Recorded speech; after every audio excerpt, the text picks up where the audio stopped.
Kaya po natin inuna ang SONA na sana ay para po mapakinggan ng ating mga kababayan ang tunay na pangyayari na maikumpara niya doon nila sa tunay na gagawing SONA ng ating presidente. Tingnan natin ang mga nilalaman at ikumpara natin sa damdamin ng bayan. Yun po ang aming... May hiwalay rin po bang People's SONA sa Visayas or Mindanao? Or nakakonsentrate lang tayo sa Liwasang Bonifacio? May kanya-kanya po kaming ginagawa na binabalak. At ang alam po namin, dito po namin ginaganap yung ating in advance na People's SONA. Thank you, sir. Tanong lang po namin, bakit po yung People's SONA ninyo ay July 20 ginaganap at hindi July 22? Mas maganda nga sana sabay sa SONA ni Pangulong Bongbong Marcos. Meron bang problema or something, pinagbabawal ba na magkaroon ng ganitong kaganapan sa mismong SONA ng Pangulong Bongbong Marcos? Yun po sana ang original na plano natin, nasasabay tayo sa SONA. Ang problema doon is, unang-una,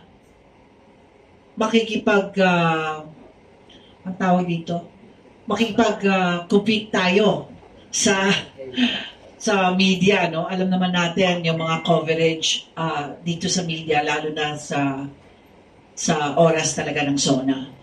At pagkatapos, yung ating napakahigpit daw ng magiging security sa araw ng SONA. At meron pang banta na manghuhuli daw sila ng mga mag-rally sa araw na yon. So kami naman po as sa organizers, talagang ang pinaka-importante po sa amin ay yung seguridad ng mga dadalo sa rally. So mas importante po yun sa atin. Kaya nagdesisyon ng organizer na gawin na lang pong 20 at total i-voice out din naman natin, at least malaman natin yung grading kasi tayo naman yung magbibigay ng grado, sa ating State of the Nation. So yun ang importante, yung mensahe. Oo. Follow-up question lang po. Invited po ba ang pamilyang Duterte ngayong Sabado? Especially Tatay Digong, Mayor Inday Sara at si Mayor Baste. Vice President Inday Sara at si Mayor Baste po. Always, siyempre, pagkahakbang na may isog, talagang imbitado po sila. At sana nga po makarating sa araw sa 20. Wala pa pong nag-confirm sa atin. Well, hindi pa po namin in fact, ngayong araw lang naman po natin na-confirm yung ating Liwasang Bonifacio. So, for a time talagang today lang po natin, ngayon, this afternoon lang po natin na medyo na-confirm yung ating location, yung ating venue. So, pinaparating na po natin sa kanila yung invitasyon para po sa SONA, sa Sabado. Sinasabi po natin ay ang People's SONA ay ang tunay na sigaw at hinaing ng taong bayan. Ito po ba ay ginawa natin dahil alam na po natin na ang sasabihin ng ating Pangulo sa Lunes ay walang katotohanan or mga manipulated na datos po ang kanyang sasabihin? At huling tanong po is, paano tayo nakakasiguro na ligtas nating gagawa ang People's SONA sa Sabado at wala pong mga dump truck na ihaharang doon or sabotahing gagawin ng mga kalaban? Salamat po.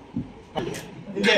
Itong pagpapahayag namin sa aming sariling SONA, as it were, tulad nga ng mga nakaraang mga meetings namin, ang lagi namin pinag-uusapan is ilalatag talaga namin kung ano yung katotohanan talaga. Yung katotohanan, hindi sugar-coated, basta as is, where is. Ngayon, bahala na ang taong bayan na maghusga kung ano bang ibig sabihin ng mga sinasabi namin yan. So ang ilalatag lang talaga namin yung katotohanan. No?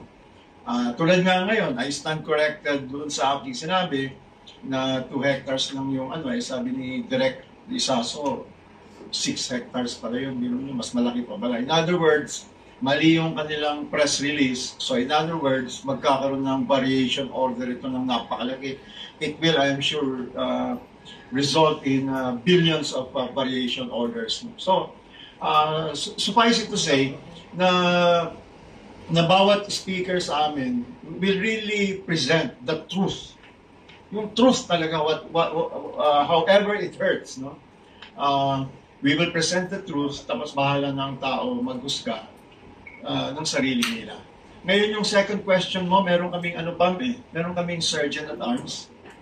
Meron kaming Marshal, so well-coordinated naman kami with the PNP. So I don't think na, barring any unforeseen event or force majeure, mukhang wala naman sigurong problema pa. Umaasa po kami doon. Huling katanungan na lang po. Ang unang dalawang sona ng ating Pangulo ay lagi niyang tinatapos ang kanyang speech na sinasabing, the state of the nation is sound. Is it still the case this year? As to the President's last exclamation of suggesting that the Philippines is sound, I think I have to admit, this is my opinion. Since he stepped in, our country has never been sound. So that's why we are creating the sounds that matters. This is the People's Sona because the voices of the Filipinos is the genuine sentiments and the state of the country. Yes.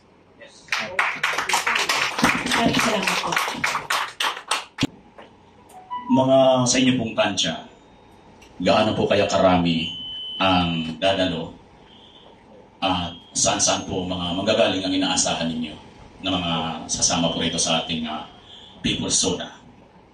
And then, since po na nanonood po tayo sa mga vloggers katulad namin, nabangitan ni Sir, marami pong mga comment. Bakit hindi na tayo sa EDSA pumunta? Ano po ang inyong masasabi dito? Yung attend po kasi, of course, marami po tayo mga leaders, no, na marami na rin nagsasabi na talagang gusto nilang dumalo, lalo na sa liwasang Bonifacio. Ang nagiging problema po natin kasi sa mga rally po natin, talagang kinukulangan po tayo ng oras para malaman ng taong bayan na nagkakaroon tayo ng ganitong rally. Yun ang parati nilang nirereklamo, nalalaman na lang daw nila natapos na ang rally at hindi nila nalaman na meron tayong rally. So, ang way na lang po namin talaga is really call on to the leaders at iniisa-isa lang po namin sila para maipaalam sa taong bayan. At syempre, sa inyong mga vloggers, papasalamat kami at tinutulungan niyo kaming mag-imbita, no, sa ating mga taong bayan. At ngayon, itong sa July 20, ang concern namin talaga is yung weather. And sana konting sakripisyo, just in case, magdala na lang po tayo ng ating, to keep us dry, yung ating umbrella, and foldable dapat, yung umbrella, at saka mga kapote. Ngayon, gusto ko rin pong i-address, kaya po hindi masyadong napakaraming minsan nagpupunta sa ating mga rally. Pero bakit importante pa rin na kakaroon po tayo ng ganitong platform? We have to consider po itong mga online. Kayo po mga vloggers, talagang ang laki po ng tulong ninyo, no, sa ating mga rallying ganito. Nagkakaroon po tayo ng analytics at makikita po natin yung simultaneous, katulad yan, mga nag-online kayo, nagkakaroon po talaga ng viewership. Minsan umaabot po tayo sa isang rally, umaabot po tayo ng mga 600,000 plus. Simultaneous yan, Yan, sila Bistak, 200,000. Iba-ibang platform, talagang 100,000, 45,000, may 50,000. Yung mga yun sabay-sabay na nanonood sa ating mga rally. So we also have to consider that. At kahit na po iilan ang nakakarating doon sa tunay na rally natin, talagang marami pong nakikinig sa ating mga rally po. So, yun po. To address the second question, if we compare yung EDSA in 1986 and the succeeding years, our fight now is digitalized. Our revolution, if that's the right word, is to describe the sentiments of our people, of us, ay hindi na kailangan sa kalsada. And let us be very clear. In 1986, even the senior Marcos did not inhibit or prohibited people to gather and are freely assemble themselves. Pero now, as we all know, our enemies are very cunning. So, we are deprived of exercising our rights for freedom of speech, of expression, and public assembly. But thanks to you all, sa mga vloggers, the SMNI who's been standing with us, even when they themselves are struggling, they are there standing for the truth and for justice. Kaya ang ating laban ay hindi na kailangan sa EDSA. Dito na, digitalized, sa Sabado sa Liwasang Bonifacio, at yun ay naipapahayag ninyo sa mga tao. Kasi ang mga tao naman sa Mindanao, sa Visayas, hindi makapunta sa Liwasang Bonifacio, ay talagang ipinapakita sa YouTube, sa social media. Yun na po. Salamat po. Ricky, sorry, may dadagdag lang ako. Ayoko kasi pakawalan yung tanong ni Pam kanina. Nasa tingin ko, loaded as far as I'm concerned. Yung binanggit ni Pam tungkol dun sa sinasabi ni BBM at the end of his speech na the economy is sound.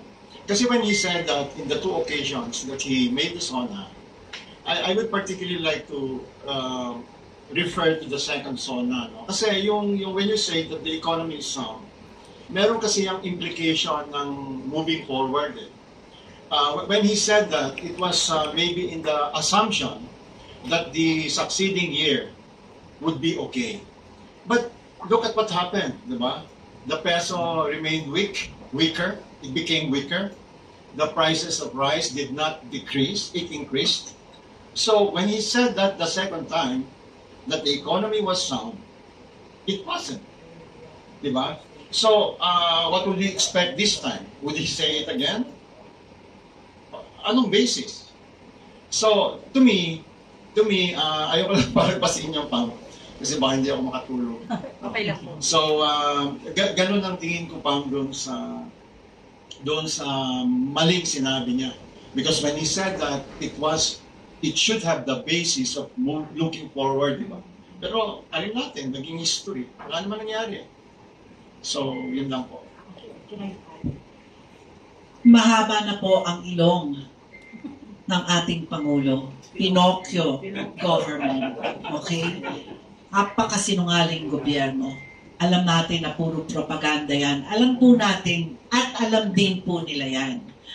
Kung talagang nakikinig sila sa taong bayan. So, yun lang ay dadagdag ko.